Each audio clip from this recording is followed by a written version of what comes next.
I'm motivated by fear. Fear of fear. I hate being scared to do something. It's very simple.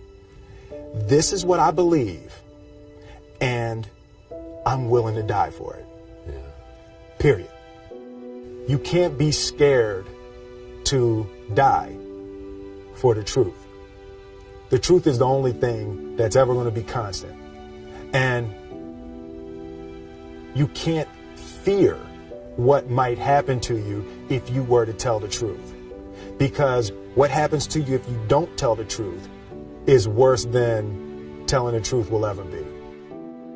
The first step before anybody else in the world believes it is you have to believe it. There's no reason to have a plan B because it distracts from plan A. And I think psychologically, the advantage that gives me over a lot of people that I have been in competition with in different situations is it's difficult to take the first step when you look how big the task is. The task is never huge to me. It's always one brick. I believe, and I learned very young, that you don't try to build a wall. You don't set out to build a wall. You don't say, I'm going to build the biggest, baddest, greatest wall that's ever been built.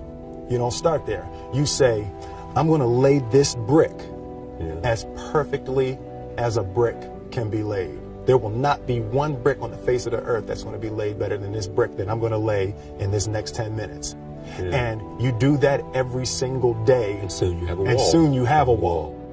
I've never really viewed myself as particularly talented. Where I excel is ridiculous, sickening work ethic. You know, while the other guy's sleeping, I'm working. While the other guy's eating, I'm working. The separation of talent and skill is one of the greatest misunderstood concepts for people who are trying to excel, who have dreams, that want to do things. Talent you have naturally. Skill is only developed by hours and hours and hours of beating on your craft.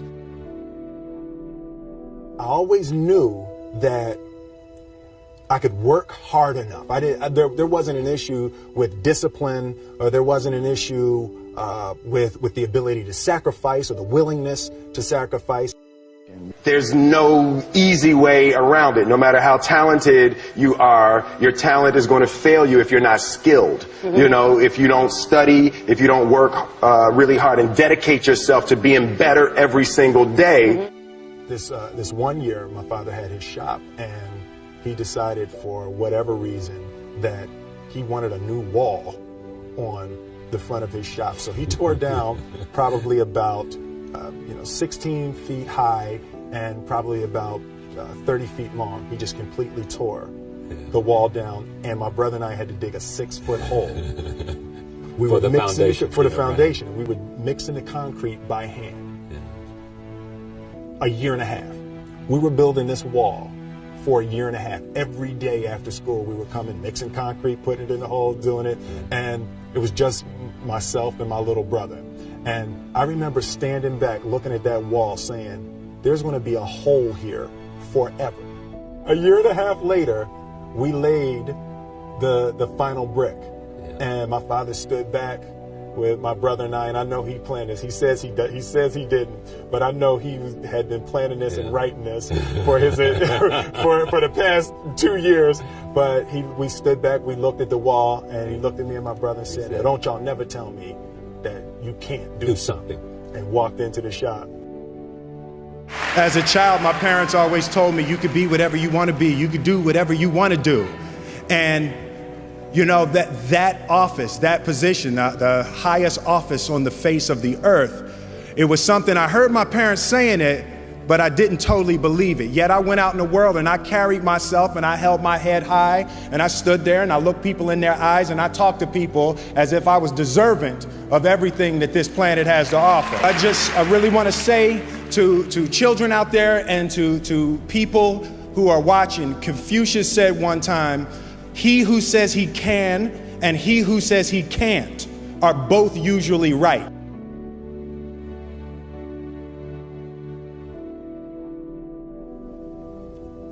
having the opportunity to study greatness. And anytime you have that opportunity, there are certain intricacies that will make clear who you are. It becomes that much more clear who you are. The definition of who I am is very clear to me, and it also redefines who I want to be, in that I know for a fact that I'm stronger than I thought I was. You know, you can't help but ask yourself the question, what would I do if I was in Muhammad Ali's shoes? I'm not the best at anything. You know what I mean? Eddie Murphy is funnier than I'll ever be. Denzel is more powerful than I'll ever be. I think that my strength is I can do everything well. You know, I can do a little bit of everything, and that's what I concentrate on to be my strength. I'll never be able to compete with Denzel. I enjoy connecting with people and ideas, and you know, I have a mission statement. So every year for probably the past 10 years, I've worked out a mission statement for myself.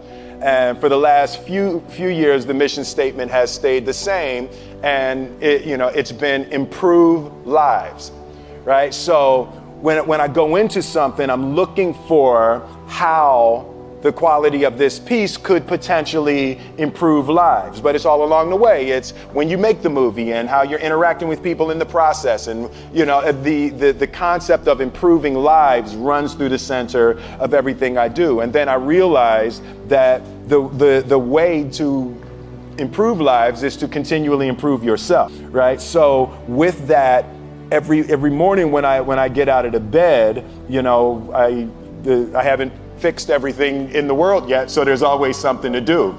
I want my life, I want my work, my family, I want it to mean something. If you are not making someone else's life better, then you're wasting your time. You know, like your life will become better by making other lives better. A few months ago, I said that I believe that if I chose to, I could be the president of the United States. And I think as I've had a chance to intellectualize why I said that. Yeah. And I think that there's a certain delusional quality that all successful people have to have. You have to believe that something different than what has happened for the last 50 million years of history. You have to believe that something different can happen. The one thing that I truly tried to communicate in the interpretation of Ali is the complex simplicity of greatness. And how greatness is not this wonderful, esoteric, elusive, God-like feature that only the special among us will ever taste. You know, it's something that truly exists in all of us. Loss is bound to joy. Like pain and suffering are bound to joy. The being able to survive something is actually a big part of being able to find that next wave of joy. You appreciate smaller things. I hated being scared, you know, that I didn't want to even take the meeting. I just hated that being scared to do something. And I think what developed in my early days was the attitude that I started attacking things that I was scared of.